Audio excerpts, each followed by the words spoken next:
Accompagné ce 8 mars, son secrétaire général à sa dernière demeure, décédé le 3 mars dernier, le professeur Alassane Salif Ndiaye a été inhumé au cimetière de Williamsville après la levée de corps à la grande mosquée de la Riviera Golf, après une dernière prière adressée à la mémoire du défunt.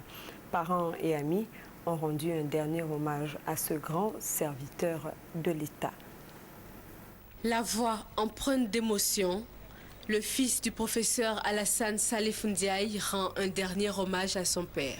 L'homme de référence, le géant dans l'ombre de qui j'ai fait mes premiers pas, celui qui m'a donné l'éducation et les armes pour affronter sereinement la vie, toujours à l'écoute et qui m'a soutenu dans tout ce que j'ai entrepris.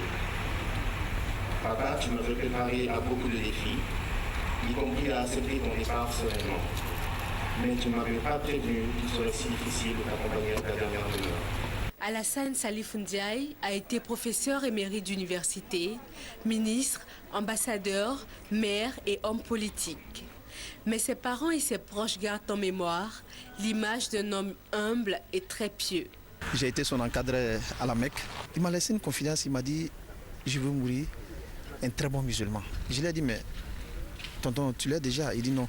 Il dit, même si je ne vais pas être comme l'imam de la Mecque, mais je vais être quand même un très grand musulman.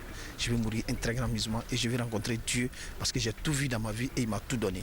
Le cœur lourd, la famille politique de l'homme fait face à cette douloureuse séparation. C'est la désolation, mais nous sommes des croyants et nous devons l'accompagner de nos prières.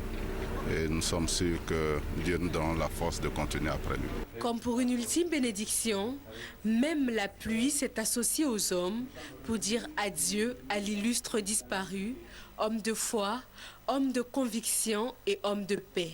Une lecture intégrale du Coran, une série de bénédictions et une prière finale ont accompagné le professeur Alassane Salif Ndiaye au cimetière de Williamsville, sa dernière demeure.